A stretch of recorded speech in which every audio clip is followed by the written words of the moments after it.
Hello student, आज हम पढ़ेंगे तीसरा पार्ट है वितान का, अतीत में दबे पांव, जिसको लिखा है लेखक जो ओम थानवी है, उन्होंने इस पार्ट को अपन पढ़ेंगे। वितान का तीसरा पार्ट है अतीत में दबे पांव। अतीत का मतलब होता है जो बीता हुआ समय है। इसमें आपको सिंधु घाटी सभ्यता के दो बड़े शहरों के बारे में जानकारी मिलेगी जो हड़प्पा और मोहनजोदड़ो के नाम से जाने जाते हैं।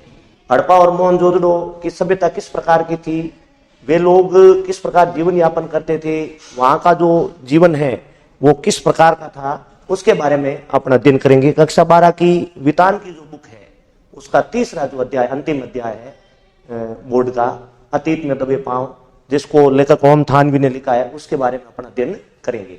ऐसा माना जाता है, जो आपके सामने स्क्रीन पर आ रहा है, कि मोहनजोदड़ो और हड़प्पा ऐसा नहीं है कि केवल भारत के अंदर ही, बल्कि दुनिया के सबसे नियोजित शहरों में से दो बड़े शहर माने। नियोजित का मतलब ये आपको लिखा हुआ दिखाई दे रहा है, नियोजित।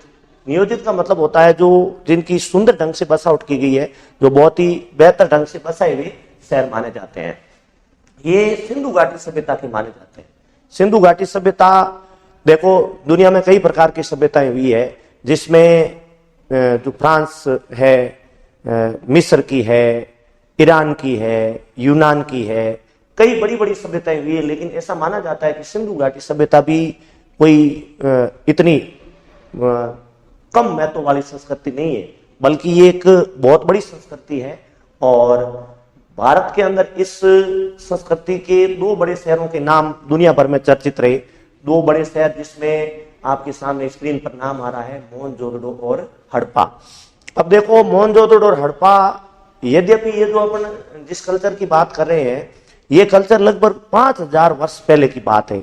5000 वर्ष पहले जो शहर है, वहां किस प्रकार की सुविधाएं रही होगी, किस प्रकार के लोगों का जीवन शैली रही होगी, किस प्रकार से लोग मकान बना के रहते थे, किस प्रकार के लोगों के चलने के लिए सड़कें थी, किस प्रकार के लोगों के जो नलकूप पानी का जल प्रबंधन कैसा था, कुल मिला के बड़ी बड़ी चीजों का अध्ययन इसके अंदर किया जाएगा कि हड़प्पा मोहनजोदड़ो इतने प्राचीन होते हुए भी उनके अंदर ऐसी ऐसी अच्छी चीजें थी।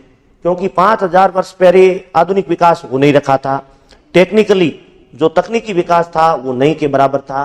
लेकिन ऐसा माना जाता है कि ये विकसित शहर है, डेवलप्ड। जैसे आज अपन पूरी दुनिया में 3 प्रकार के कंट्रीज को डिवाइड करते हैं। जैसे मान लीजिए एक विकसित राष्ट्र, दूसरा होता है विकासशील राष्ट्र, और तीसरा होता है अविकसित राष्ट्र। तो विकसित की परिभाषा ये होती है कि वहां के लोगों का जीवन शैली उच्च स्तर का होता है, वे लोग हर तरह से सुविधा संपन्न होते हैं। तो आज से 5000 वर्ष पहले कल्पना नहीं कर सकते कि कोई शहर सुविधा संपन्न रहे होंगे। लेकिन ये बड़े आश्चर्य की बात है, जो एक इतिहासविद है, पुरातत्ववेता है, उनके लिए भी, और इस चीज का पता चल सकता था खुदाई करने से। पाठ का शीर्षक अतीत में दबे पांव इसीलिए तो रखा गया है, जैसा कि आपको ये बताया गया था, अतीत में दबे पांव। ये जो शीर्षक रखा है ना, ये इसीलिए रखा गया है। वो बीता हुआ समय है ना, अतीत बोला गया उसको, वर्तमान, अतीत और भविष्य, भूत भी बोलते हैं, भूतकाल भी बोलते हैं अतीत को। तो जो बीत चुका है, जो समय पहले आ चुका है, उसके बारे में बता रहे हैं अतीत में दबे पांव। तो ये अतीत बताया गया है आपके सिंधु घाटी सभ्यता की। और सिंधु घाटी सभ्यता के दो शहर कौन से? सबसे पहला शहर आपके है हड़प्पा, सबसे पहला शहर मिलेगा आपको हड़प्पा, और दूसरा शहर मिलेगा आपको मोहनजोदड़ो। ये दो शहर आपको इसके अंदर सिंधु घाटी सभ्यता में मिलेंगे, हड़प्पा और मोहनजोदड़ो। अब देखिए, इन दोनों शहरों का नाम एक साथ ही लिया जाता है, हड़प्पा का भी एक साथ लिया जाता है और मोहनजोदड़ो का भी एक साथ लिया जाता है। अब इन शहरों के बारे में जब अध्ययन करते हैं, अपन पाठ शुरू करेंगे, तो आपके यहाँ आया है कि ये दुनिया के सबसे बड़े नियोजित शहर माने जाते हैं। नियोजित का मतलब है सही ढंग से बसाए हुए, सुंदर ढंग से बसाए हुए। और ऐसा माना जाता है कि ये ताम्रकाल है, ये एक शब्द आया है ताम्रकाल। ताम्रकाल का मतलब देखो, जैसे अलग अलग नाम आते हैं, जैसे लकड़ी का विकास हुआ, लोहे का विकास हुआ, इस प्रकार ऐसा माना जाता है कि इस समय में, इस काल में तांबे का विकास हो चुका था। और ताम्रकाल के शहरों में ये दो सबसे बड़े शहर माने जाते हैं। अब देखिए, यहाँ पर जो खुदाई हुई उसमें मोटी मोटी चीजें क्या मिली है, बड़ी बड़ी चीजें। वैसे तो आपको जानकर हैरानी होगी कि लगभग 50,000 पंजीकृत चीजें हैं इस खुदाई के अंदर। 50,000 लगभग चीजें मिली है। बहुत हैरानी की बात है, 50,000 चीजें इस खुदाई में मिली है, जो ये बताने के लिए काफी है कि वो क्या कल्चर रहा होगा। लेकिन यहाँ पर बताया हुआ है कि बड़ी बड़ी चीजें क्या मिली। देखो, एक तो वहां की सबसे बड़ी बात है इमारतें, उसके बाद है वहां की सड़कें, उसके बाद है धातु और पत्थर की मूर्तियां, उसके बाद है चाक पर बने हुए चित्रित भांडे, यानी कि जो कलर्ड जो बर्तन है जिसके ऊपर चित्र बनाए हुए हैं, उसके बाद है मोहरे, क्योंकि उस समय नोट या सिक्के प्रचलन में नहीं होते थे, मोहरे आती थी। उसके अलावा सजावट का सामान है, उसके अलावा खिलौने। ये बड़ी बड़ी चीजें आपको बताई कि उस खुदाई में ये चीजें मिली है। इसके अलावा बहुत सी चीजें मिली होगी, लेकिन केवल और केवल इन चीजों से अनुमान लग गया लोगों को कि वो सभ्यता किसको, खुदाई करने वाले लोग जो थे राखलदास बनर्जी, जो इस खुदाई का मुख्य थे, उनका नाम आपको बताना जरूरी है, राखलदास बनर्जी। इनके नेतृत्व में ये खुदाई हुई थी, राखलदास बनर्जी के नेतृत्व, ठीक है। और लगभग 1922 के आसपास, 21-22 के आसपास ये खुदाई हुई। अब ऐसा माना जाता है कि ये जो सिंधु घाटी सभ्यता थी ना, इसमें मोहनजोदड़ो राजधानी था, इसका कैपिटल। जैसे आज भारत की राजधानी दिल्ली है और राजस्थान की राजधानी जयपुर है, इस प्रकार मोहनजोदड़ो उस सिंधु घाटी सभ्यता की कैपिटल थी, राजधानी थी, ऐसा माना जाता है शायद। और ऐसा माना जाता है कि लगभग 200 हेक्टेयर, देखो आजकल तो किलोमीटर है, मीटर है, इस तरह मापे जाते। पहले जो है कोस है, आपके मील है, या बड़े आंकड़े मापे जाते तो हेक्टर में मापे जाते। लगभग 200 हेक्टर पे फैला हुआ था। और अगर अपन आबादी की बात करें तो ऐसा माना जाता है 85,000 जनसंख्या थी इस शहर की, 85,000, 85,000। तो आप इससे अनुमान लगा लो कि 5,000 वर्ष पहले का कोई शहर जिसकी जनसंख्या उस समय में 5,000 वर्ष पूर्व 85,000, बहुत बड़ी बात थी। और सबसे बड़ी बात यह कि 200 हेक्टेयर में फैला हुआ शहर, तो इससे आप अंदाजा लगा सकते हो कि विकसित में तो कोई कमी नहीं थी, डेवलप में कोई कमी नहीं थी। आज 5,000 वर्ष बाद भी देखें ना, तो आपको ऐसा नहीं दिखाई देगा कि कस्बे, बड़े बड़े कस्बों की संख्या भी 85,000, 85,000 नहीं होती। लेकिन 5,000 वर्ष पहले यदि किसी शहर की जनसंख्या 85,000 है तो कल्पना करो, क्योंकि जनसंख्या के आधार पे आकलन हो जाता है कि वहां सुविधाएं अच्छी होगी तो लोगों की तादाद भी बढ़ती है। जैसे अपने आजकल की मेट्रो सिटी है, आज वाले जो मेट्रो सिटी है वो लगभग 20 लाख जनसंख्या से ऊपर जो है वो मेट्रो सिटी माने जाते हैं। लेकिन ये बात है 21वीं शताब्दी की, अपन 2023 की बात कर रहे हैं, ये है 5,000 वर्ष पहले की बात। 5,000 वर्ष पहले यदि 85,000 किसी की जनसंख्या थी, बहुत बड़ी बात है। तो ये आकलन बताया आपको। मोहनजोदड़ो के बारे में एक आपके सामने फॉर्मेट प्रस्तुत किया है कि मोहनजोदड़ो की जनसंख्या कितनी थी, इसका जो क्षेत्रफल कितना था, ये शहर किस प्रकार का था। तो मैं आपको वापस बता देता हूं कि इस शहर की जो जनसंख्या है लगभग 85,000 थी और ये 200 हेक्टेयर में शहर फैला हुआ था। और सबसे बड़ी जो नोट करने की बात है, पॉइंट नोट करने का सबसे बड़ा है, वो है राजधानी थी। सिंधु घाटी सभ्यता की राजधानी माना जाता था मोहनजोदड़ो को। अब देखो, ये जो मोहनजोदड़ो था, ये टीले ज्यादा थे इसमें। टीले मतलब जैसे अपन दोरे भी बोल सकते हैं। मतलब देखो, भारत के अंदर कई प्रकार के भूमि है, पर्वतीय है, मैदानी है और मरुस्थल है। लेकिन ऐसा माना जाता है कि हड़प्पा और मोहनजोदड़ो टीलों पर आबाद था, मतलब मरुस्थल जो रेगिस्तानी भूभाग था। लेकिन ये एक बड़ी रोचक बात है कि ये प्राकृतिक नहीं थे, नेचुरल नहीं थे। ये जो हड़प्पा और मोहनजोदड़ो में जो टीले बनाए गए थे ना, ये मतलब किसी के द्वारा बनाए हुए थे, ये प्राकृतिक नहीं थे, नेचुरल नहीं थे, इसको रेडीमेड थे, इसको बनाया गया था। और सबसे बड़ी बात है कि ये जो टीले हैं, इसको जो है दोनों तरह कच्ची और पक्की सड़कों से इसको जोड़ा हुआ गया था। अब देखो, आप जैसे आगे पाठ पढ़ोगे तो ये जो हड़प्पा और मोहनजोदड़ो है, ये इसका कुछ भाग जो है आपको यहाँ दिखाई दे रहा है, जैसे कि स्क्रीन के ऊपर, ये भारत के अंदर नहीं रहा है, ज्यादातर पाकिस्तान के पंजाब प्रांत के अंदर चला गया है। जो सिंधु घाटी सभ्यता का हड़प्पा और मोहनजोदड़ो का कुछ भाग है वो हिंदुस्तान में नहीं रहा है, बहुत ही कम जो भाग है वो हिंदुस्तान के अंदर बचा हुआ है। देखो यहाँ आपको स्क्रीन में एक चित्र दिखाई दे रहा है, ये चित्र मोहनजोदड़ो की गली का बताया हुआ है, जो कि यहाँ प्रिंटेड भी है। कि अब ये बताने का लेखक का उद्देश्य क्या है, जो साफ साफ दिखाई दे रहा है आपको कि मोहनजोदड़ो की गली की चौड़ाई मतलब बहुत ज्यादा रही है। आप वर्तमान में भी शहर में बहुत सारे शहरों में देखोगे तो गलियां पतली पतली है, तंग गलियां हैं, लेकिन यहां पर जो ये बीच में दिखाई दे रहा है, ये जो मैंने रेखा खींची है, ये आपको इसके द्वारा बता रहा हूं मैं कि किस प्रकार से इसकी जो है चौड़ाई है। मतलब ये यहां से लेकर और यहां तक इसकी साफ साफ चौड़ाई पता चल रही है।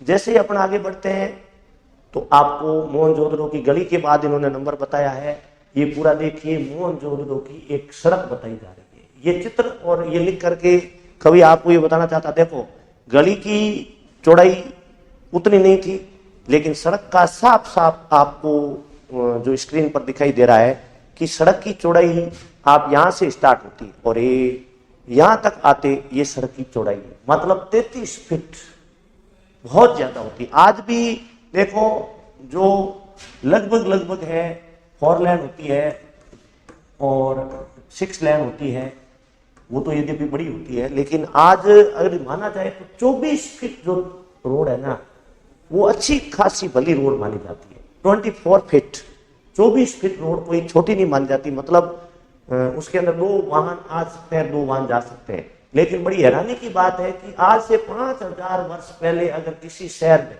33 फीट जो चौड़ी सड़क है तो एक बहुत बड़ी हैरानी की बात है। और इस शहर का देखो ये जो एक एक चीज आपको बताई जा रही है ना, वो इस शहर की आत्मा है, वो इस शहर के जो दुनिया से अलग करते हैं इन शहरों को, मोहनजोदड़ो को, हड़प्पा को।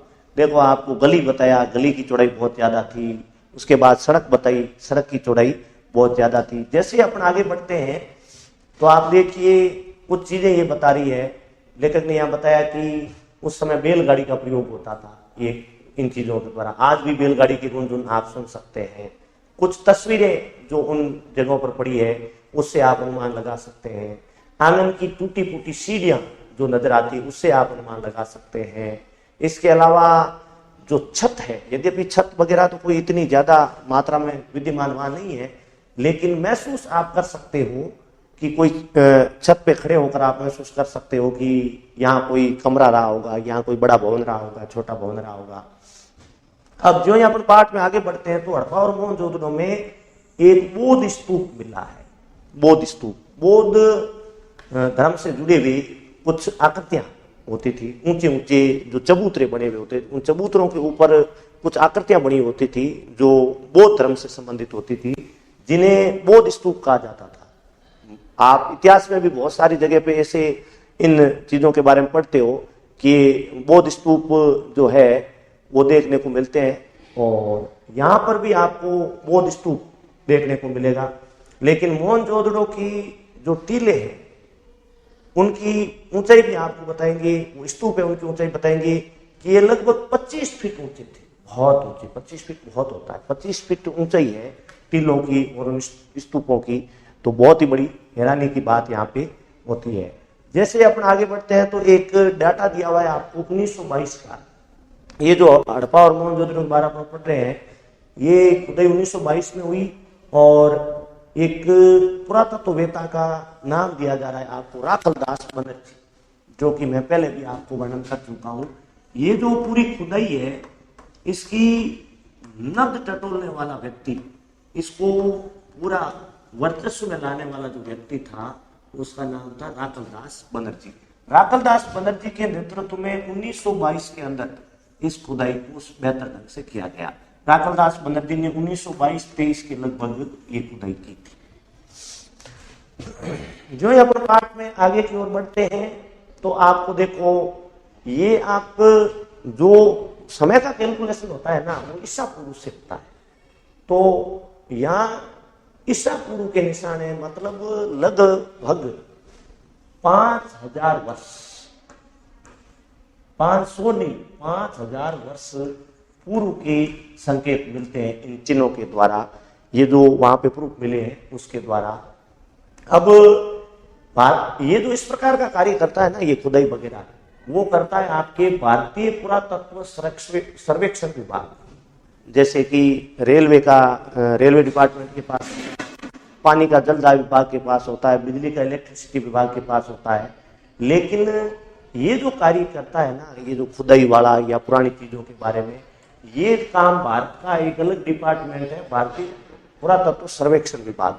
इसके महानिदेशक है, मतलब जनरल डायरेक्टर है जॉन मार्शल। उन जॉन मार्शल के निर्देश में ये खुदाई हुई, और खुदाई को आयोजित कराने वाले जो व्यक्ति थे उनका नाम था राघव दास बनर्जी, जो अभी आपको देखा था। राघव दास बनर्जी ने पूरा इसमें नेतृत्व किया। वो बहुत ही ज्ञानी विद्वान व्यक्ति थे और उनके नेतृत्व में ये खुदाई की गई। अब ऐसा माना जाता है कि दुनिया में सबसे बड़ी दो सभ्यताएं मिस्र की सभ्यता और मेसोपोटामिया जो इराक में विद्यमान है, वो दो बड़ी सभ्यताएं मानी जाती है। लेकिन जैसे ही ये प्रूफ मिले, जैसे ये संकेत मिले, जो ये बातें मिली, इससे क्लियर हो गया कि मिस्र और मेसोपोटामिया की जो सभ्यता है वो भी इसके आगे छोटी नजर आती है। मिस्र की सभ्यता बहुत बड़ी सभ्यता मानी जाती है, लेकिन जैसे ही सिंधु घाटी सभ्यता की जो खुदाई हुई, हड़प्पा और मोहनजोदड़ो की खुदाई हुई, तो भारत का कद काफी बढ़ गया, भारत की इज्जत काफी बढ़ गई और भारत को इसके समकक्ष ला के खड़ा किया मिस्र और मेसोपोटामिया के।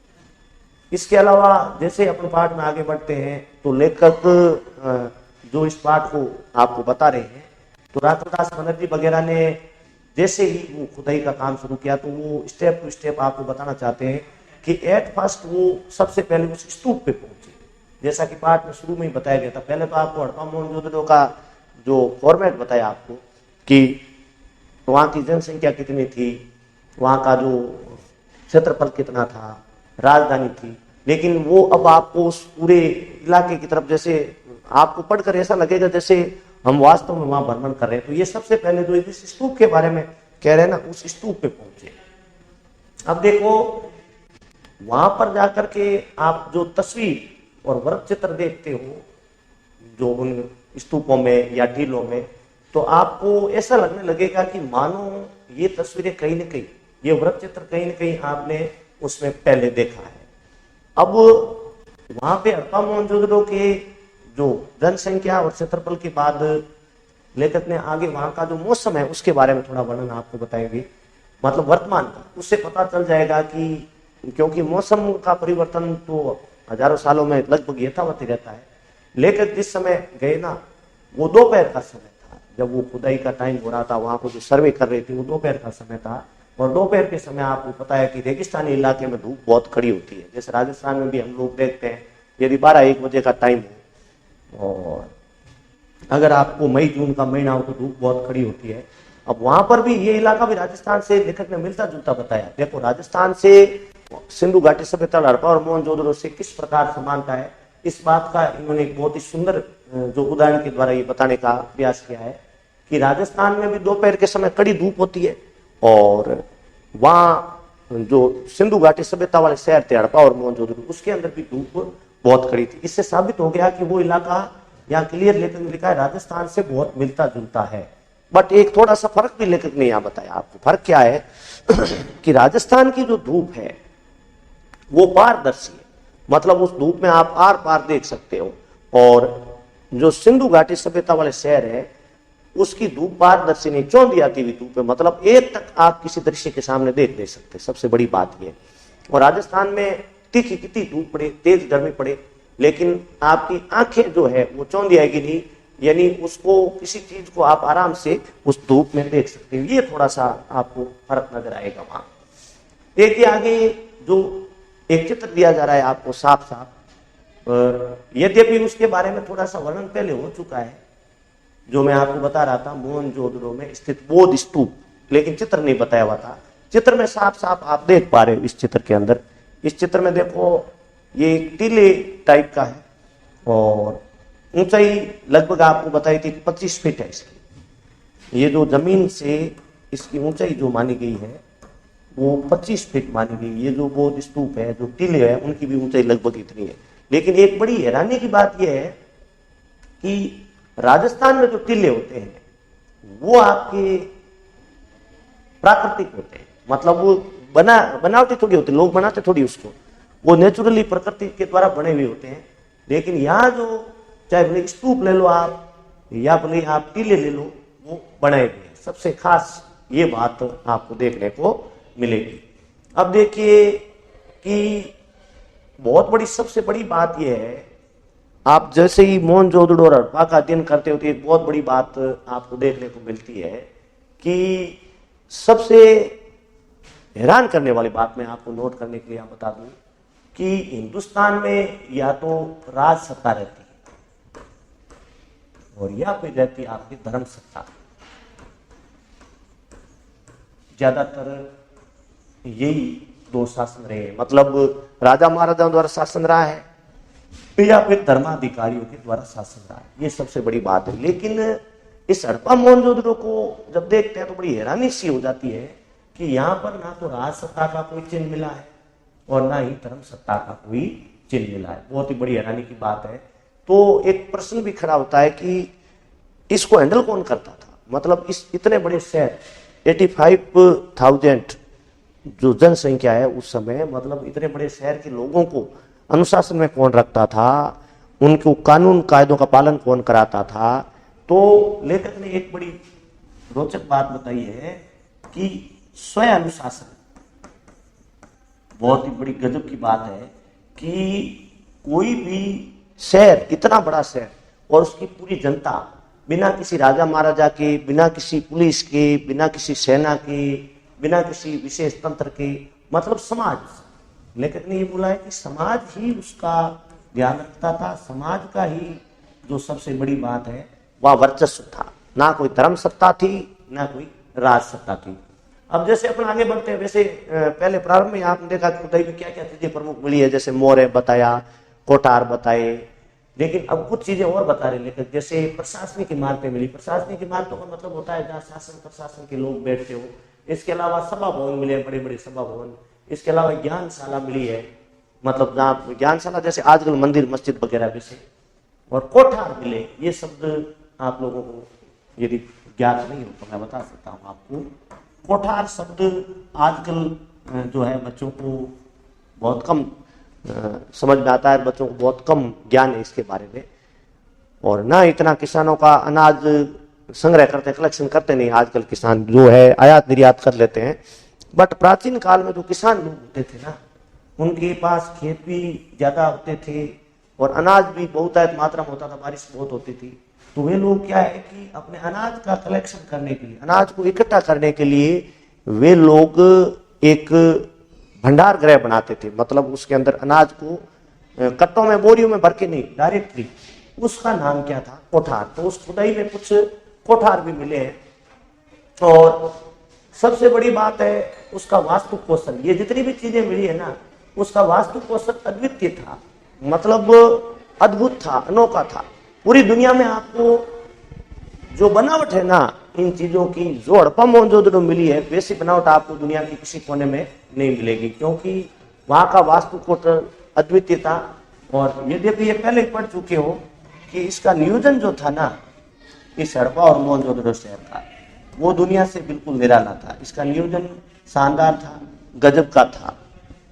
और ये लाइन भी आई है, ये ऊबू बोर्ड के अंदर क्वेश्चन भी आता है, ध्यानपूर्वक सुन लीजिए आप लोग, कि नगर नियोजन की मोहनजोदड़ो अनूठी मिसाल है। ये ऊबू बोर्ड के अंदर क्वेश्चन भी आता है, सिद्ध कीजिए कि नगर नियोजन मोहनजोदड़ो की अनूठी मिसाल है। मतलब जैसा नगर नियोजन मोहनजोदड़ो और हड़प्पा में आपको देखने को मिलेगा, वैसा नगर नियोजन शायद बड़े बड़े शहरों में देखने को नहीं मिलेगा। शायद बड़ी बड़ी जो कई वीआईपी कॉलोनियां है वहां पर भी नहीं मिलेगा, लेकिन हड़प्पा मोहनजोदड़ो में नगर नियोजन गजब का है। तो ये प्रश्न जब आपको हल करने को बोला जाए तो इसका मतलब यह है कि इस शहर की बसावट, जैसे इसके कमरे बने हुए हैं, सड़कें बनी हुई है, गलियां बनी हुई है, जो शयन कक्ष, ड्राइंग रूम, बेडरूम, रसोई, कुएं, तालाब, जो स्नान घर, ये सब बहुत ही बेहतर कोटि के बने हुए हैं। इसलिए कहा गया कि नगर नियोजन की जो मोहनजोदड़ो है वो अनूठी मिसाल है। अब देखिए इसका नियोजन भी, नियोजन मतलब बसावट होता है कि कितना सेटअप इसका टॉप है, बढ़िया कितना है हड़प्पा मोहनजोदड़ो का। आजकल जो शहरों के अंदर है, जो आजकल है सेक्टर मार का कॉलोनी है, अपने आजकल की जो कॉलोनियां होती है, मोहल्ले होते हैं, वो सेक्टर में डिवाइडेड होते हैं। आप कहीं पर भी चले जाए, जो बड़ा शहर होता है वो सेक्टर में होता है, sector C, sector A, sector B, sector C, इस तरह से डिवाइडेड होता है। इनको सेक्टर मार्का कॉलोनियां कहा जाता है। लेकिन आज वाली सेक्टर मार्का कॉलोनियां भी, उनका भी इतना नियोजन शुद्ध नहीं होता, उनका नियोजन भी आड़ा सीधा होता है। लेकिन लेखक कहते हैं कि हड़प्पा और मोहनजोदड़ो का जो नियोजन था ना, वो आज वाली कॉलोनियों से कई गुना बेहतर था, बहुत ही सुंदर था। अब इससे होता क्या है कि नियोजन यदि सही ढंग से होगा, व्यवस्थित ढंग से होगा, बसावट शहर की सही ढंग से होगी, तो वहां का आवास जो है वो इंटरेस्टेड होता, सरस होता है। और जो सेक्टर मार्का कॉलोनियां है, उनका जो आवास है वो निरस होता है, यानी इंटरेस्टेड नहीं होता, वहां लोगों के रहन सहन में मजा नहीं आता। अब आप देखो 2-3 चीज दी जा रही है यहाँ पे, आपको 2-3 शहरों के नाम दिए जा रहे हैं। एक तो है ब्रासीलिया, चंडीगढ़ और इस्लामाबाद। ये इन शहरों के नाम देकर के लेखक आपके सामने ये साबित करना चाहते हैं तुलनात्मक रूप से कि हड़प्पा मोहनजोदड़ो उनका जो नियोजन है वो आपको वर्तमान शहरों में किस में नजर आएगा। तो लेखक ने बहुत ही सुंदर ढंग से 3 शहरों का उदाहरण देकर के ये क्लियर कर दिया है कि एक तो ब्रासीलिया, एक चंडीगढ़ जो हमारे पंजाब के अंदर विद्यमान है, हरियाणा और पंजाब की राजधानी है, और दूसरा पाकिस्तान की राजधानी इस्लामाबाद। ये अगर आप इनको नियोजन देखना है तो इससे पता चल जाएगा। अगर किसी ने इस्लामाबाद शहर देखा है, अगर किसी ने चंडीगढ़ शहर देखा है, ब्रासीलिया तो हो सकता है आप लोगों ने नहीं देखा हो, लेकिन ये 2 शहर तो लगभग बहुत से लोगों ने देखा होगा। हिंदुस्तान में रहने वाले पंजाबी लोगों ने या और भी लोगों ने चंडीगढ़ देखा होगा। तो चंडीगढ़ की बसावट और हड़प्पा मोहनजोदड़ो की बसावट एक जैसी है। या पाकिस्तानी लोगों ने जिसने इस्लामाबाद देखा है उनको भी पता होगा कि उनकी बसावट और हड़प्पा मोहनजोदड़ो की बसावट लगभग एक जैसी है। अब जैसे ही लेखक आगे बढ़ते हैं तो वहां पर एक वर्णन किया है, उनको गढ़ मिला, जैसे कि स्तूप होता है उस प्रकार के गढ़ भी होते हैं। उसके अलावा कुछ दूर तक एक नदी के चिन्ह भी मिले, सिंधु नदी। इससे माना जाता है कि उस समय सिंधु नदी जो है ज्यादा बहती थी। और भी छोटी मोटी नदियां तालाब होंगे, लेकिन ज्यादातर प्रचलित जो नदी थी वो सिंधु नदी थी। अब देखो, यद्यपि भारत के अंदर वर्ण व्यवस्था थी, आप लोगों को पहले ही पता है कि आजकल तो वर्ग व्यवस्था है, पहले वर्ण व्यवस्था थी। हमारा समाज 4 वर्णों में बंटा हुआ था। वर्ण व्यवस्था में ब्राह्मण, क्षत्रिय, वैश्य और शूद्र। और ये बात भी क्लियर थी कि वहां पर भी ज्यादा तो लेखक ने नहीं बताया, लेकिन कम से कम 2 भागों में वो शहर जरूर बटा हुआ था, उच्च वर्ग और निम्न वर्ग। अब उसके अंदर देखिए, उच्च वर्ग में वो तीनों जातियां आ जाती है, ब्राह्मण, क्षत्रिय और वैश्य, और निम्न के अंदर शूद्र आ जाते हैं। तो ऐसे संकेत मिले, ऐसे चिन्ह मिले हैं, ऐसे प्रूफ मिले हैं कि दोनों तरह की बस्ती थी।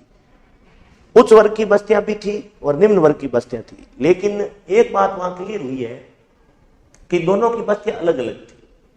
देखो, इससे लेखक ने कैसे पता किया कि प्राचीन काल में निम्न वर्ग के जो घर होते थे वो कच्चे होते थे, मिट्टी के बने हुए होते थे, और उच्च वर्ग के जो घर है वो पक्के निर्मित होते थे, अच्छे बने हुए होते थे।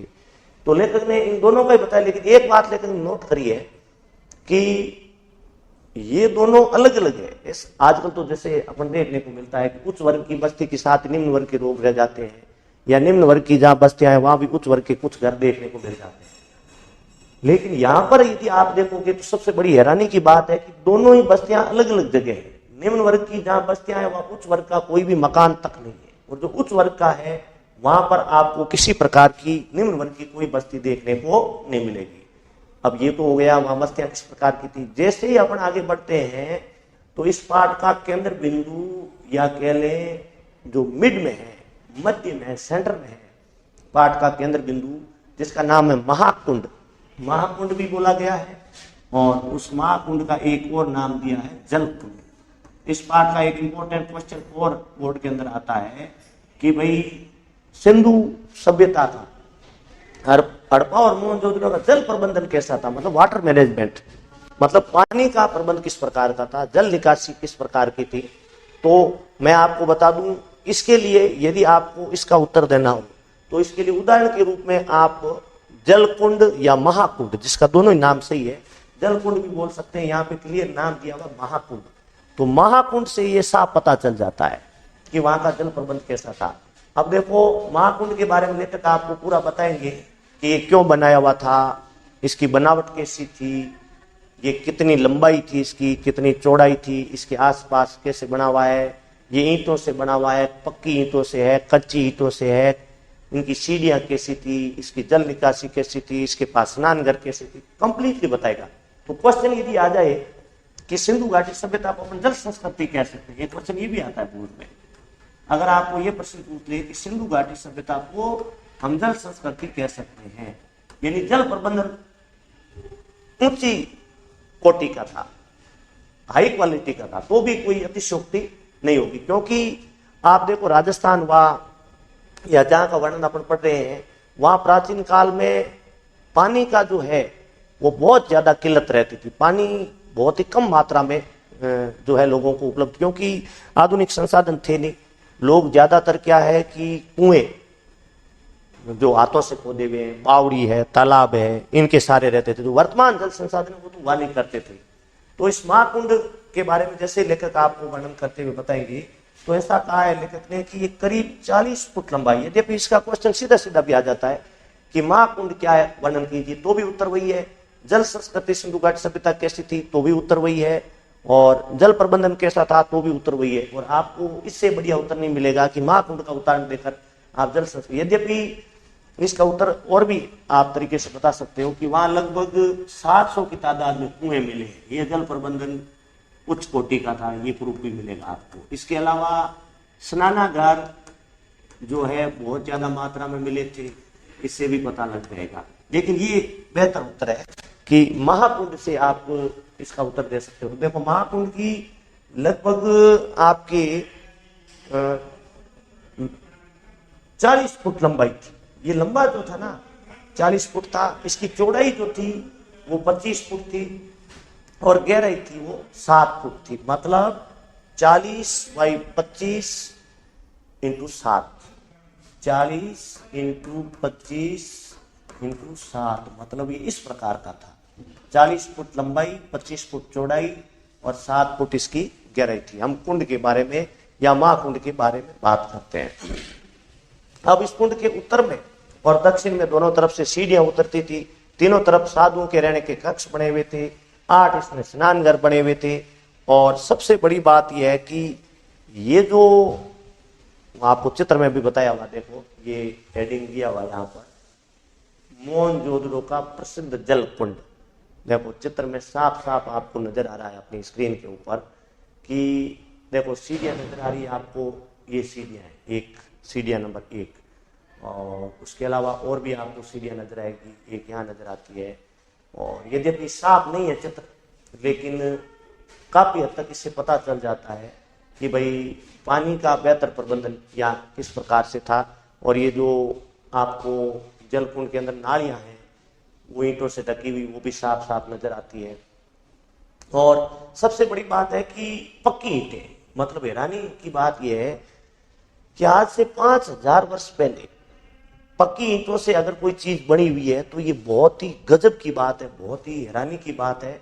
और सबसे बड़ी बात है कि इसके अंदर एक बार यदि ये प्रयोग में कर लिया जाता तो उसके बाद ऐसा नहीं है कि उसी पानी का प्रयोग दूसरे लोग करते थे, नहीं, जल निकासी, मतलब उस प्रयोग में लिए गए पानी को दोबारा काम में नहीं लेते थे। उस जल निकासी के लिए उस महाकुंड के वहां पर जो है नालियां बनी हुई थी और वो पक्की ईंटों से नालियां ढकी हुई थी। सबसे बड़ी बात यह है। और इसके लिए ये साफ साफ लिखा है लेखक ने कि कुंड से पानी को बाहर निकालने के लिए नालियां हैं और इनकी खासियत यह है कि पक्की ईंटों से बनी है और ईंटों से बनी नहीं है। सबसे बड़ी हैरानी की बात ये भी है कि ये ईंटें ढकी हुई है। आज भी आप बड़े बड़े शहरों में देख लोगे ना तो आपको साफ साफ दिखाई दे जाएगा कि बड़े बड़े जो महानगर है, बड़े बड़े शहर है, मेट्रो सिटी है, उसके अंदर भी नालियां खुली दिखाई पड़ती है आपको, बड़े बड़े जो नाले हैं वो खुले दिखाई पड़ते हैं।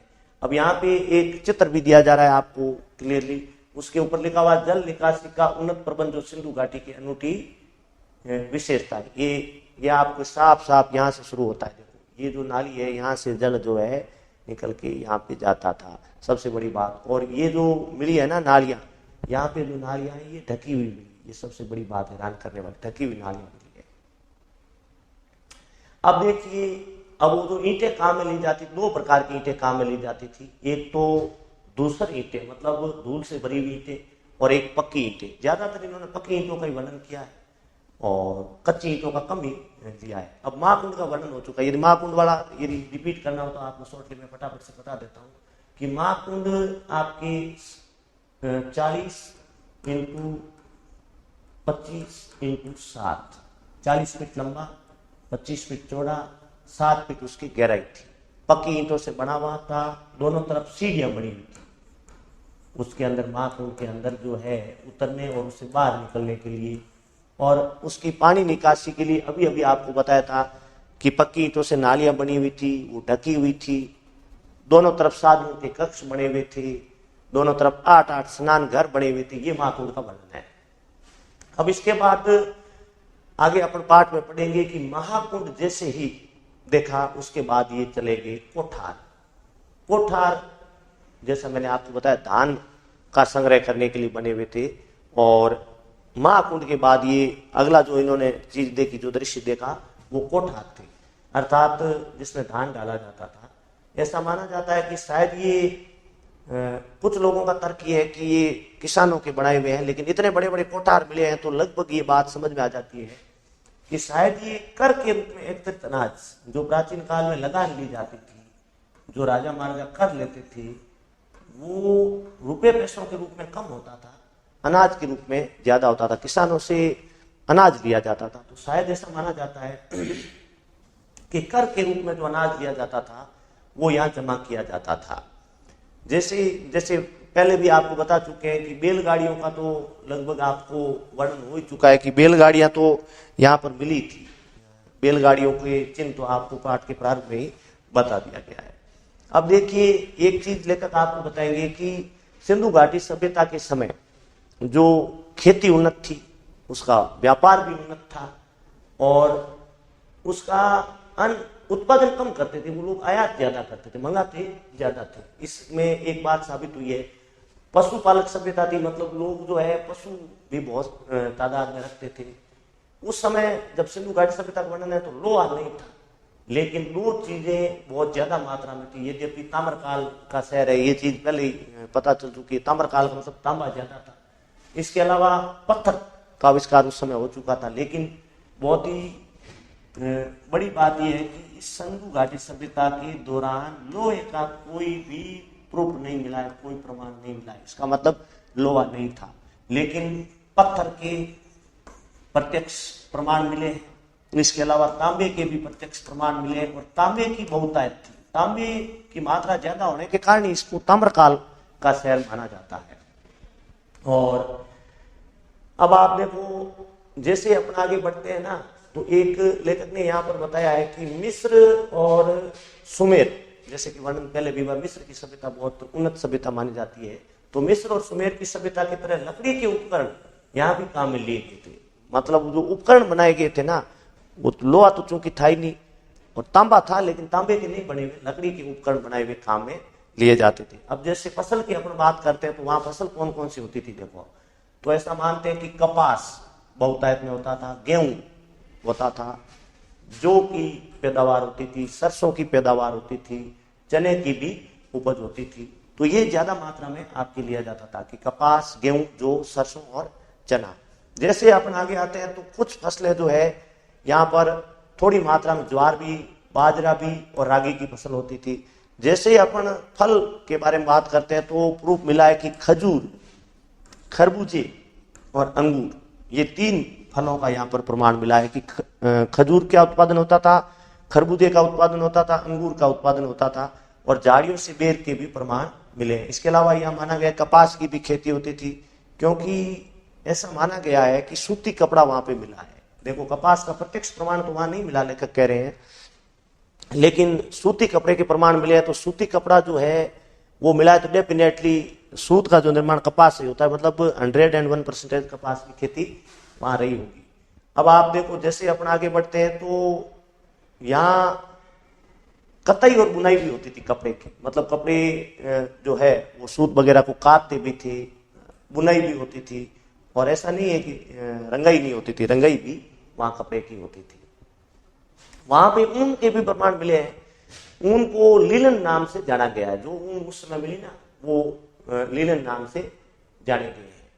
जैसे अपन आगे बढ़ते हैं तो एक महाकुंड के उत्तर पूर्व दिशा में एक बहुत बड़ी एक इमारत का जो है अवशेष मिले, मतलब क्योंकि साबुत तो वहां कोई भवन थोड़ी मिलेगा, लेकिन एक इमारत का अवशेष मिला है, और शायद ऐसा माना जाता है कि वो इमारत भी कोई ज्ञानशाला है, या कोई बहुत बड़ा सचिवालय है, या कोई बहुत बड़ा सामूहिक भवन की इमारत है, उसके बारे में मिली है। जैसे ही उस इमारत से आगे बढ़ते हैं अपन तो छोटे छोटे घर बने हुए हैं, मतलब जैसे अपन अभी ऊपर वर्णन कर रहे थे आपको कि यहाँ पर अमीर लोगों के भी और गरीब लोगों के घर थे, ऊंची बस्ती नीची बस्ती, निम्न वर्ग के लोगों के घर अलग थे, उच्च वर्ग के अलग थे। तो यहाँ जो महाकुंड के बाद जैसे आगे बढ़े तो एक इमारत मिली, इमारत के बाद इन्होंने ये बताया है कि एक बस्ती मिली जिसे नीचा नगर से नाम से जाना गया, मतलब छोटे छोटे घर मिले हैं, और अनुमान लगाया कि शायद ये निम्न जाति के घर रहे होंगे। क्योंकि इस प्रकार के छोटे कच्चे जो घर है वो गरीब लोग ही बनाते थे, जो कम पैसे वाले लोग वो बनाते थे। फिर जैसे आगे बढ़े तो एक लेखक को और नाम बताया लेखक ने, पूरब की बस्ती, जिसको रईसों की बस्ती कहा गया है, मतलब अलग दिशा में घर बनाए हुए हैं उस कच्ची बस्ती को छोड़कर, नीचा नगर को छोड़कर, जो उन निम्न वर्ग के लोगों घरों को छोड़कर। तो वहां आगे प्रमाण मिला है कि रईस लोग जो पैसे वाले खानदानी लोग हैं, अमीर लोगों के घर भी मिले हुए। अब आ जाते हैं अपन यहाँ पर, देखो घरों के बारे में हो गया, घर बड़े बड़े मिले हैं आपको, सड़कें चौड़ी चौड़ी मिली है। अब आ जाते हैं अपन कुएं के ऊपर। कुआं के ऐसा बात है कि लगभग ऐसा माना गया है कि इस हड़प्पा और मोहनजोदड़ो में लगभग ऐसा है कि ज्यादा नहीं तो लेखक ने 700 की संख्या में कुएं बोले, मतलब एक शहर में 700 कुएं, वो भी आज से 5000 वर्ष पहले। तो ये भी बहुत बड़ी हैरानी की बात है। और जैसे अपन आगे बढ़ते हैं तो एक लेखक ने बहुत इंटरेस्टेड बात बताई कि सड़क के दोनों ओर घर है, मतलब आगे की ओर और पीछे की ओर। लेकिन एक बड़ी इंटरेस्टेड बात ये भी बताई है, चाहे किसी भी तरफ घर हो, लेकिन वहां मुख्य दरवाजा घर की तरफ नहीं खुलता है। चाहे कोई भी घर बना हुआ है तो उस घर की पीठ आपको दिखाई देगी, उसका मुख्य दरवाजा वहां पर आपको दिखाई नहीं देगा, बल्कि जो मुख्य दरवाजा वो गली की तरफ खुलता है। बहुत ही महत्वपूर्ण बात है, ध्यान से सुनने वाली बात है कि जो उन घरों का मुख्य दरवाजा है वो मुख्य सड़क की तरफ नहीं है, बल्कि मुख्य सड़क की तरफ पीठ है घर की, और जो दरवाजा है घर का मुख्य वो गली की तरफ खुलता है। ऐसे मकानों की बनावट वहां पर मिली है। और ऐसा माना जाता है कि देखो ऊपर भी आपको बताया था कि इस हड़प्पा मोहनजोदड़ो की शैली के आज के शहर चंडीगढ़ है, ब्रिसीलिया है और इस्लामाबाद है। तो आज जो आप चंडीगढ़ शहर आप देखोगे ना, तो हड़प्पा और मोहनजोदड़ो जैसा बिल्कुल सेम आपको दिखाई देगा। ये क्योंकि यद्यपि चंडीगढ़ को बसे हुए लगभग 50 साल से ज्यादा नहीं होगा। एक कारबूजी नामक शिल्पकार था, उसने इस शहर को बसाया था, कारबूजी। छोटा प्रश्न आ सकता है बोर्ड में कि चंडीगढ़ शहर को किसने बसाया, और चंडीगढ़ शहर की बसावट शैली और हड़प्पा मोहनजोदड़ो की बसावट शैली लगभग एक जैसी है, जिसकी समानता यह है कि हड़प्पा मोहनजोदड़ो का मुख्य दरवाजा भी मुख्य सड़क तरफ नहीं खुलता, गली में खुलता है, और इस चंडीगढ़ शहर के भी लगभग ऐसा ही देखने को मिलता है। तो ये भी बहुत एक क्वेश्चन बन सकता है इंटरेस्टेड। फिर आगे कहा कि ढकी हुई नालियां मुख्य सड़क के दोनों तरफ है, मतलब जहां जहां सड़क मिलेगी आपको उस सड़क से दाएं और बाएं आपको पानी की नालियां मिलेगी, लेकिन ऐसा नहीं है खुली नालियां, बल्कि ढकी हुई नालियां मिलेगी। तो ये भी एक बहुत बड़ी बात है कि वो विकसित शहर रहा होगा, क्योंकि स्वास्थ्य के प्रति वे लोग बड़े सचेत थे। और आज वाले शहरों में भी, जैसे मैंने पहले वर्णन कर चुका, मैं वापस इसको दोहराना नहीं चाहता कि बड़े बड़े शहरों में, आपको महानगरों में भी देखने को मिलेगा कि पानी की जो नालियां हैं वो खुली मिल जाती है, ढकी हुई नालियां आपको दिखाई नहीं मिलेगी, लेकिन उस शहर में आपको ढकी हुई नालियां दिखाई देती है। अब आप देखो कि जैसे मैंने आपको बता दिया है, ये 700 के करीब कुएं थे, और एक ऊपर जो बात लिखी है यहाँ पर एक, कि घाटी सभ्यता इस संसार में पहली ज्ञात संस्कृति जो कुएं खोदकर भूजल तक पहुंची। ये भी बहुत बड़ा इंपॉर्टेंट क्वेश्चन है कि इससे पहले जो है, यहाँ पर आपको मोहनजोदड़ो के कुएं का चित्र दिया जा रहा है, साफ साफ दिखाई दे रहा है, ये कुएं का चित्र है। यहाँ पे जो चित्र दिया जा रहा है ये कुएं का चित्र है, ये पूरा बताया हुआ खोद कर बनाया हुआ कुआं है। ऐसा माना जाता है कि उससे पहले जो पानी के जो आपको संकेत मिले ना, नाडी में, तालाब में, या और कोई स्रोत मिल गया होगा, कुएं के रूप में पहला जो सबूत मिला है वो आपको सिंधु घाटी सभ्यता के अंदर ही मिलेगा। और बेजोड़ पानी निकासी, इसका वैसे पहले ही वर्णन हो चुका है। अब आप देखिए उस घर की जो उच्च वर्ग के घर थे ना, उसके बारे में लेखक वापस थोड़ा बता रहा है कि उन घरों की दीवारें बहुत ऊंची थी, दीवारें बहुत मोटी थी, और एक बात ये बताई है कि केवल एक मंजिला मकान नहीं है, 2, 3, 4 मंजिला भी मकान रहे होंगे। इसके अलावा जहां ईंटें प्रयोग में ली गई ना, तो ईंटें किस प्रकार की थी, तो 1:2:4 लेखक ने कहा इस प्रकार की ईंटें काम में ली जाती, 1:2:4 लंबाई, चौड़ाई और ऊंचाई। ईंटों की जो लंबाई, चौड़ाई और ऊंचाई थी 1:2:4, और ईंटों का भरपूर मात्रा में प्रयोग हुआ है। और ईंटें भी कच्ची ली, किस प्रकार की ईंटें, पक्की ईंटें काम में ली गई थी, और पक्की ईंटें बहुत ही जो है अच्छी तरीके से उसकी बनावट की गई है। अब देखिए लेखक आगे, जैसे ही अपन आगे बढ़ते हैं ना इस पाठ के अंदर, तो लेखक कह रहे हैं कि ज्यादातर मकान ऐसे देखने को मिले लेखक को कि उसके अंदर एंट्री गेट तो है, मतलब प्रवेश द्वार तो मिला हुआ है, लेकिन वहां पे ज्यादातर मकानों में कोई खिड़की का अवशेष नहीं मिला है। नया लेखक यहाँ बताएंगे कि सज्जों के अवशेष मिले। देखो सज्जे क्या होते हैं कि प्राचीन काल में सज्जों का प्रयोग, आजकल वैसे वर्तमान जो मकानों की बनावट है वो आधुनिक सभ्यता में इसका प्रयोग नहीं होता, लेकिन प्राचीन काल में सज्जों का प्रयोग होता है। लेकिन यहाँ पर भी देखा गया कि सज्जों का प्रयोग बहुत ही कम हुआ है, क्योंकि ज्यादातर लोग जो है सज्जों का निर्माण प्राचीन काल में इसलिए करते थे कि छाया रहे, उस मकान का जो मुख्य दरवाजा, लकड़ी के दरवाजे है या खिड़की है, खिड़की के जो लकड़ी के दरवाजे हैं उस धूप से वो खराब नहीं और उसके ऊपर छाया बने रहे, इसलिए वो सज्जों का प्रयोग ज्यादा रहते थे। अब देखो वहां पर बस्ती के जो मोल है, इलाके हैं, उनके भी नाम यहाँ पर आपको स्क्रीन पे दिखाई दे रहे हैं। DKB हल्का, DKC हल्का, ऐसा उन बस्तियों के नाम रखे हुए। ऐसी बात नहीं है कि प्राचीन काल में बस्तियां बड़ी हुई तो कोई नाम नहीं रखा हुआ है। देखो क्लियरली 3-4 चीजों से ये पता चल जाता है। जैसे आज अपन मधुबन है, KK है, बासनी है, इस तरह नाम मोलों के रखते हैं, वो इस तरह नाम पहले भी है। देखो DKB हल्का, ये साफ साफ लिखा है, DKC हल्का, फिर उसके बाद आगे ये लिखा हुआ है HR हल्का, ये साफ साफ लिखा हुआ, जिससे पता चल जाता है कि अलग अलग भागों में जो है बांटा हुआ था वहां की कॉलोनियों। अब आप देखिए एक उपासना केंद्र भी मिला है। उपासना केंद्र मतलब जैसे ज्ञानशाला भी पीछे आपने पढ़ा है, तो ज्ञानशाला और उपासना केंद्र लगभग एक सा ही है, क्योंकि मंदिर आजकल तो मंदिर हो गया, मस्जिद हो गया या गिरजाघर हो गए, लेकिन उस समय इस प्रकार के नाम नहीं थे, जिसको लेकर 2 नामों से हमें यह समझाया है कि एक तो ज्ञानशाला और एक उपासना केंद्र है। अब आप जैसे ही आगे बढ़ते हैं तो लेखक ने यहाँ पर एक बहुत अच्छी चीज बताई है कि रंगरेज का कारखाना मिला है, मतलब कपड़ों की रंगाई छपाई के भी प्रूफ वहां पर मिले हैं।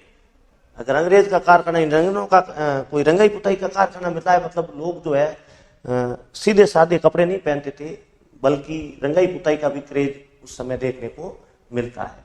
जैसे अपन आगे बढ़ते हैं तो ऐसा लगता है कि बहुत ही अच्छी चीज बताई है कि हड़प्पा और मोहनजोदड़ो में एक सिर्फ और सिर्फ कुओं को छोड़कर जैसे सब कुछ चौकोर या आयताकार है।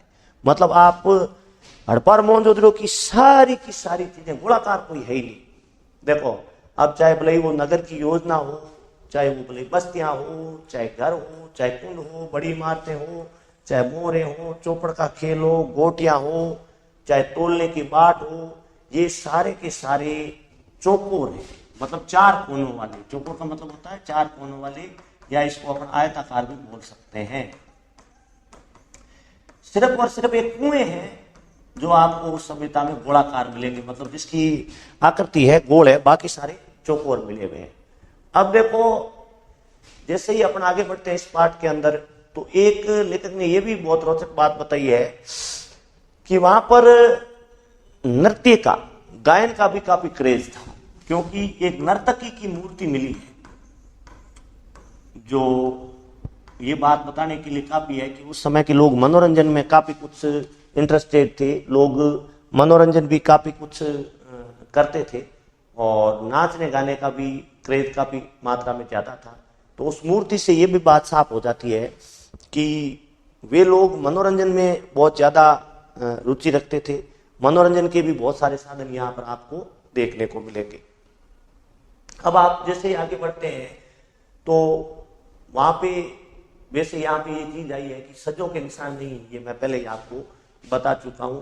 अब वहां पे खेती की सिंचाई किससे होती थी, ये बात भी लेखक ने यहाँ बताया कि ज्यादा सिंचाई का जो प्रमाण था वो कुआं था, क्योंकि नहर का कोई प्रमाण मिला नहीं है, अन्य किस प्रकार कोई चीज मिली नहीं है। तो साफ साफ बात पता चलती है कि हड़प्पा और मोहनजोदड़ो के लोग जो सिंचाई करते थे, वो सिंचाई अधिकतर, उस सिंचाई को करने का जो जरिया था, लेखक कहते हैं कुएं ज्यादा थे, क्योंकि नहर, यद्यपि नहर के प्रमाण भी काफी पुराने हैं, लेकिन इस शहर में नहर का कोई प्रमाण किसी प्रकार का मिला नहीं है। तो साफ साफ बात है कि यहाँ पर जो है सिंचाई होती थी वो ज्यादातर कुओं से ही होती थी। अब अपन देखते हैं कि इस पाठ के अंदर लेखक ये बता रहे हैं कि यद्यपि कोई भी चीज वहां पे सबूत नहीं मिली, सारे खंडहर मिले थे। खंडहर का मतलब है चाहे भले वो मकान हो, चाहे वो आपकी स्नान घर हो, चाहे वो भले सड़क हो, चाहे वो भले ज्ञानशाला हो, या किसी प्रकार का वो भले कुंड, महाकुंड हो, वे सारे जो प्रूफ मिले हैं ना, वो सब आपके खंडहर के रूप में मिले। खंडहर मतलब टूटे फूटे रूप में। स्वाभाविक सी बात है, आज से 5000 वर्ष पहले आप कैसे कल्पना कर सकते हो कि यही बड़ी बात है कि खंडहर के रूप में भी मिले हैं। मतलब उस खंडहर से लेखक को साफ साफ ये पता चल गया कि उस शहर का जो है नियोजन किस प्रकार का था। तो यहाँ पर ये क्लियरली लेखक ने बता दिया है, साफ साफ बता दिया कि जितने भी यहाँ पर जो चीजें लेखक कह रहे हैं, मैं बता रहा हूँ, सबूत कुछ भी नहीं मिला है, मतलब हूबहू नहीं मिला है, एकदम सही अवस्था में नहीं मिला है, खंडहर के रूप में मिले हैं।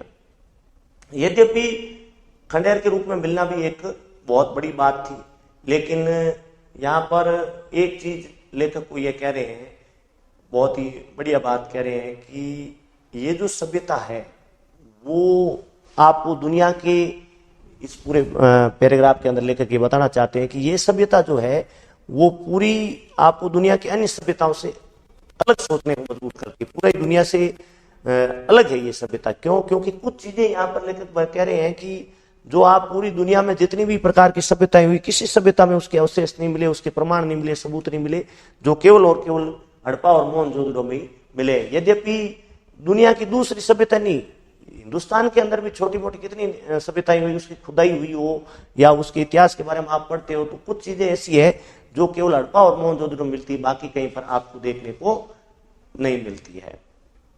अब लेखक कह रहे हैं कि यहाँ पर मोहनजोदड़ो के जो टूटे फूटे घर थे ना, जो खंडहर थे ने, उनके अंदर टहलते हुए लेखक को एक गांव की याद हुई, एक कस्बे की याद हुई, जो यहाँ साफ साफ लिखा है, जो मैंने गोला किया है, कुलधरा। लेखक ये कह रहे हैं कि मैं जब उस मोहनजोदड़ो के और हड़प्पा के उन गलियों में टहल रहा था, तो मुझे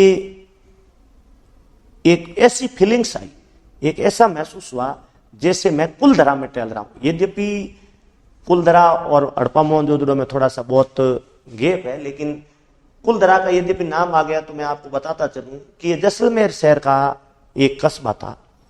जहाँ पर आज भी लोग कहते हैं, उसके बारे में कई दंत कथाएं हैं, कई मान्यताएं हैं कि राजा से नाराज होकर कुलधरा के स्वाभिमानी जो लोग हैं, और कुलधरा के सारे घरों की बनावट एक जैसी है, कुलधरा के सारे घर पक्के बने हुए हैं, लेकिन राजा से किसी बात को लेकर तकरार हो गई कुलधरा गांव के लोगों का, और वे लोग जो है उसको वहीं पर छोड़ करके, जो गांव को छोड़कर रातों रात अपना जो कीमती सामान लेकर के वो चले गए। तो कुलधरा की इसलिए बताया कि कुलधरा का और उस शहर का जो है बनावट और जो विशेषताएं लगभग क्या है, एक जैसी, इसलिए लेखक ने कुलधरा का आपको यहाँ पर वर्णन बता दिया है।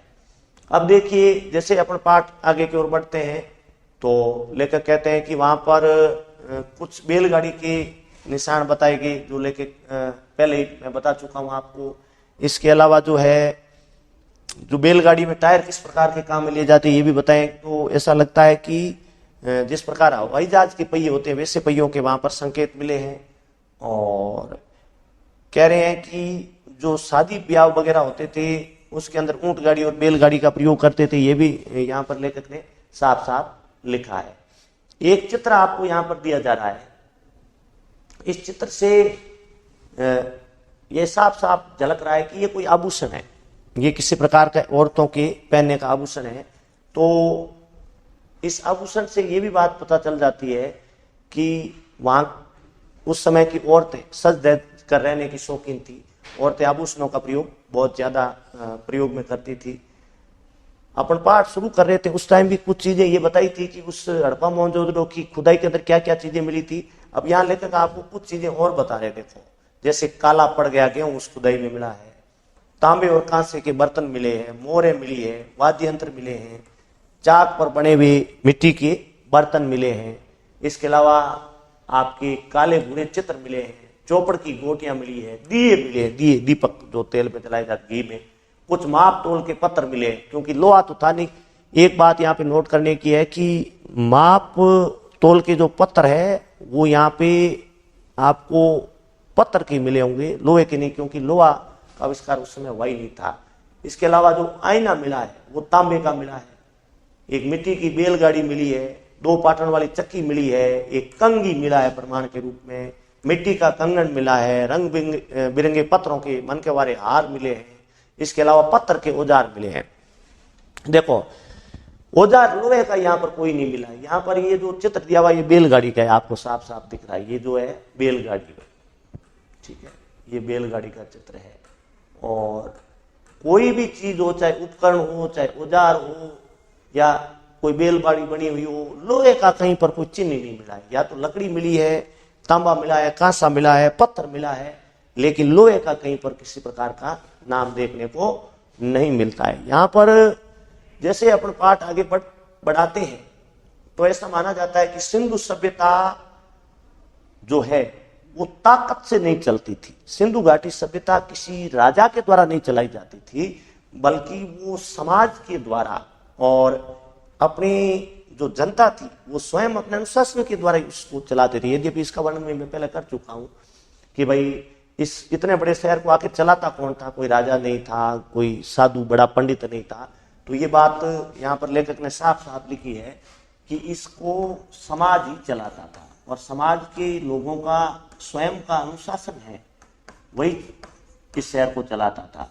देखो आजकल के यदि आप देखो तो कितने प्रकार के थाने, कितने प्रकार की अदालतें, लोगों में लड़ाई झगड़े वगैरह होते हैं, लेकिन इतने बड़े शहर में ये चीजें बहुत ही कम देखने को वहां पर मिली है, क्योंकि इसमें कोई भी राजतंत्र का या धर्म तंत्र का कोई प्रूफ ही नहीं मिला है, कोई ताकत के प्रदर्शन का कोई प्रूफ ही नहीं मिला है।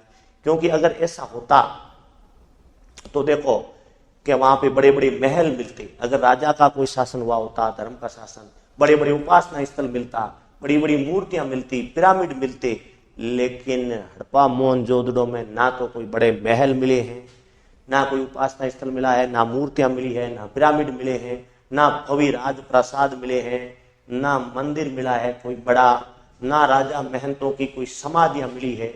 तो इससे साफ साफ जाहिर हो जाता है कि इस शहर को ताकत नहीं चलाती थी, चाहे वो ताकत धर्म की हो या कोई राजा महाराजा की हो, नहीं, ये तो साफ साफ संकेत मिले इस शहर के। यहाँ के जो स्वयं लोगों का अनुशासन था वही इस शहर को चलाता था। अब एक चित्र दिया हुआ है यहाँ पर, नृत्य की मुद्रा में एक लड़की का चित्र दिया जा रहा है। ये जो है 2500 ईसा पूर्व की मानी जाती है। ये तो इस लगभग अनुमान लग जाता है कि शायद ये हड़प्पा और मोहनजोदड़ो की है। यद्यपि हड़प्पा मोहनजोदड़ो 5000 वर्ष पहले के हैं, लेकिन ये जो चित्र मिला है ना नृत्य की मुद्रा वाला, वो 2500 वर्ष पूर्व का। लेकिन विद्वान आकलन करते हैं कि शायद ये उस समय की ही रही होगी, ये जो चित्र है वो उस समय का ही रहा होगा। अब देखो आगे कह रहे हैं लेखक कि सिंधु घाटी सभ्यता के हड़प्पा और मोहनजोदड़ो लोगों की कला और रुचि में बड़ा महत्व था। मतलब काफ़ी चीज़ें, जैसे उदाहरण के रूप में कई चीज़ें यहाँ पर मिली है, जिससे लेकर कह रहे हैं कि उनका कला में काफ़ी रुझान था। जैसे उदाहरण के रूप में धातु पत्थर की मूर्तियाँ, नंबर 1 धातु और पत्थर की मूर्तियाँ की वो कला के कितने शौकीन थे। मिट्टी के बने हुए बर्तन 2, उसके अलावा वनस्पतियाँ, पशु पक्षियों की छवियाँ, अच्छी तरह से बनी हुई मोहरें, जैसे कई खिलौने, जैसे केश विन्यास यानी हेयर स्टाइल, आभूषण, इसके अलावा और भी बहुत सारी चीज़ें मिली है, जिससे ये साफ साफ पता लग जाता है कि उस सिंधु घाटी सभ्यता के लोग, हड़प्पा और मोहनजोदड़ो के जो लोग थे, वो कला में काफ़ी विश्वास रखते थे, काफ़ी शौकीन लोग थे। और ये जो सत्ता थी राज पोषित या धर्म पोषित न पर समाज पोषित थी, ये क्वेश्चन भी आता है वैसे बोर्ड में, ये आगे आ जाएगा आप जब पढ़ोगे, और वर्णन भी मैं पहले कर चुका हूँ कि इस सत्ता को कोई राजा या धर्माधिकारी नहीं चलाता था, बल्कि समाज ही चलाता था, समाज के लोग ही चलाते थे। अब देखो इसके अलावा एक छापे वाला कपड़ा भी मिला है उस सभ्यता के अंदर, जो आजकल अपने बाड़मेर के अंदर जो एक प्रिंट है, प्रिंटेड है, अजरक प्रिंट, उस प्रकार का मिला है।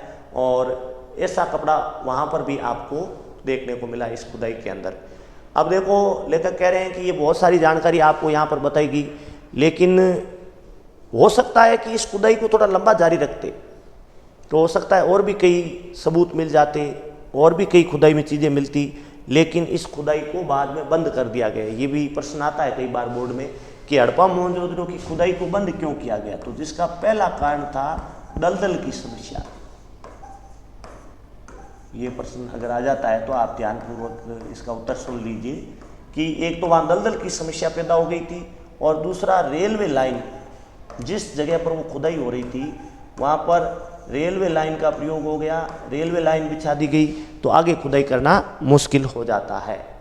इस प्रकार आपके ये पाठ का जो पूरा विवरण है वो पूरा हो चुका है। अब अपन इस पाठ के प्रश्नों की तरफ आते हैं। तो उसके अंदर सबसे पहला प्रश्न आता है, सिंधु सभ्यता साधन संपन्न थी पर उसमें भव्यता का आडंबर नहीं था। ये क्वेश्चन काफ़ी इम्पोर्टेंट भी है, और इसका उत्तर भी लगभग हमारे यहाँ पढ़ते टाइम बीच में आया था, अभी अभी लेटेस्ट आया है। प्रश्न को मैं वापस रिपीट करता हूँ कि सिंधु सभ्यता साधन संपन्न थी पर उसमें आडंबर नहीं था। आडंबर का मतलब है झूठा दिखावा नहीं था, सही बात है। देखो कि वे लोग साधन संपन्न नहीं थे ऐसी बात नहीं है, साधन संपन्न थे, अच्छी अच्छी चीज़ें थी, लोगों के पास सुख सुविधा के साधन थे। लेकिन आजकल जैसे इस लोगों के पास सुख सुविधाएं आती, आडंबर ज़्यादा हो जाता, दिखावा ज़्यादा होता है। लेकिन हड़प्पा मोहनजोदड़ो में सुख सुविधा होते हुए भी लोगों में आडंबर नहीं था, मतलब बाहरी दिखावा नहीं था।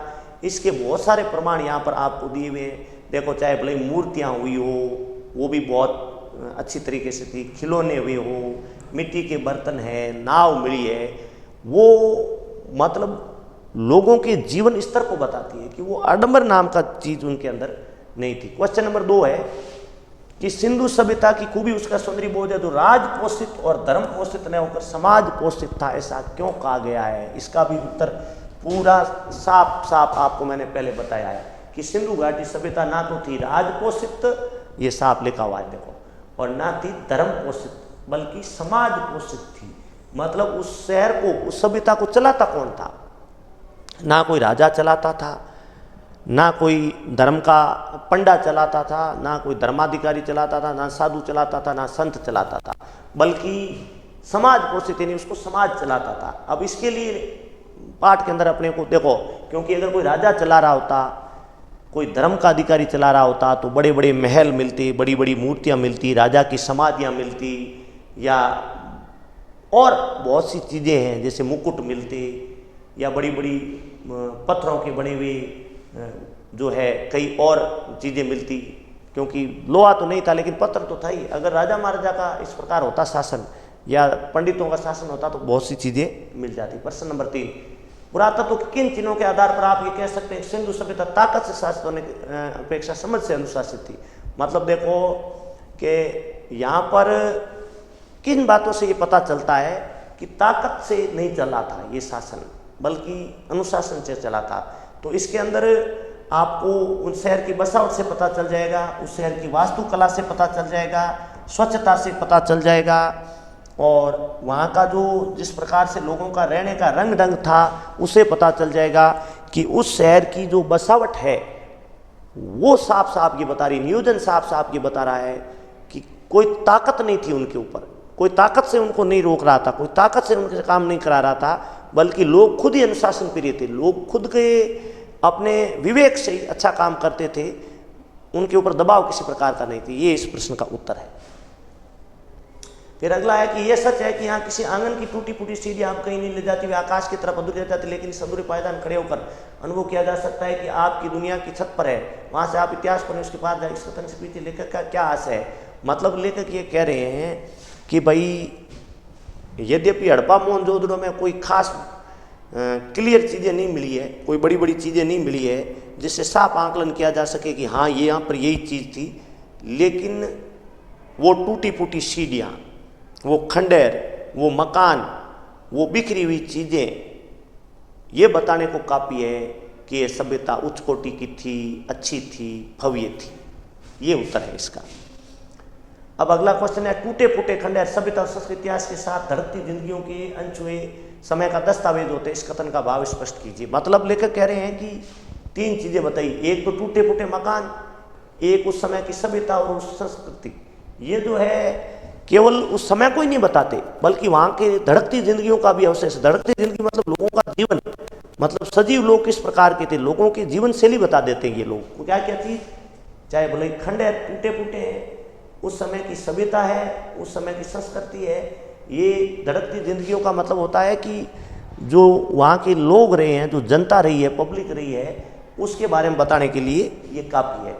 उसके बाद छठा क्वेश्चन, इस पाठ में एक ऐसे स्थान का वर्णन हुआ जिसको बहुत कम लोगों ने देखा होगा, परंतु इस समय आपके मन में उस नगर की एक तस्वीर बनती है। किसी ऐसे ऐतिहासिक स्थल जिसे आप नज़दीक से देखा होगा, वर्णन करो। अब देखो ये प्रश्न ये बता रहा है कि जैसे इस पाठ में आपने देखा हड़प्पा मोहनजोदड़ो का वर्णन हुआ, हड़प्पा मोहनजोदड़ो के वर्णन को पढ़ कर आपको ऐसा लगा है कि भले ही आप उस जगह नहीं गए हो, हड़प्पा मोहनजोदड़ो को नहीं देखा है, लेकिन पूरा पढ़ने के बाद साफ साफ पता चल जाता है कि हड़प्पा और मोहनजोदड़ो जैसे मानो सामने ही आंखों के। तो आपको यहाँ प्रश्न में बताया गया है कि आप किसी ऐसे स्थान का वर्णन करो जिसको आप नज़दीक से देखा हो, जैसे उदयपुर आपने देखा हो, जैसलमेर देखा हो, या कोई वृंदावन, आगरा, या कोई और ऐतिहासिक नगर जिसके बारे में आपको वर्णन करना है, जिसको आपने वास्तव में देखा हो। नेक्स्ट क्वेश्चन है, नदी, कुएं, स्नानघर और बेजोड़ निकासी व्यवस्था को देखते हुए लेखक पाठकों से प्रश्न पूछता है, क्या सिंधु घाटी सभ्यता जल संस्कृति मान सकते हैं? बिल्कुल सही। इसके अंदर आपको याद कीजिए, मैंने महाकुंड का वर्णन बताया था। अब महाकुंड में क्या था, उसकी लंबाई, चौड़ाई, ऊंचाई बताई थी, आपको जल निकासी बताई थी, ढकी हुई नालियाँ बताई थी, पक्की ईंटों का निर्माण है उससे। और दूसरा उदाहरण आपको इसमें 700 कुएं देने हैं। तीसरा जो स्नान घर बने हुए पक्की ईंटों से वो बना। 3-4 चीज़ें ये बताने को क्लियर है कि सिंधु घाटी सभ्यता जल संस्कृति थी, बिल्कुल क्लियर है। उसके बाद 8वां प्रश्न, सिंधु घाटी सभ्यता कोई लिखित साक्ष्य नहीं मिला है, सिर्फ अवशेषों के आधार पर बनाई गई है। इस लेख में मोहनजोदड़ो के बारे में जो आधार व्यक्त किया गया है, क्या आपके मन में इससे कोई भिन्न धारणा भाग पैदा होता है? इन संभावना कक्षा में सामूहिक चर्चा कीजिए। इस प्रश्न को आपको करने की आवश्यकता नहीं है। बस इस प्रकार आपके ये जो पाठ पढ़ा आपने, शायद आपको अच्छी तरह से समझ में आया होगा, और मैंने कोशिश ये करी है कि पूरे बिंदुओं को स्पर्श करने की, टच करने की, और मैं लगभग ये जानता हूँ कि इस पाठ को अच्छी तरह से आपको समझ में आया होगा। इस प्रकार अपने वितान की तीनों पाठों का अध्ययन अपन ने कर लिया है। सिल्वर वेडिंग पाठ पढ़ लिया है, जूझ पढ़ लिया है, और अतीत में दबे पाँव पढ़ लिया है। अब आगे हिंदी अनिवार्य के किसी और विषय, आरोह किताब की किसी अन्य विषय की जो है अपन चर्चा करेंगे, बहुत जल्दी मिलेंगे। तब तक धन्यवाद।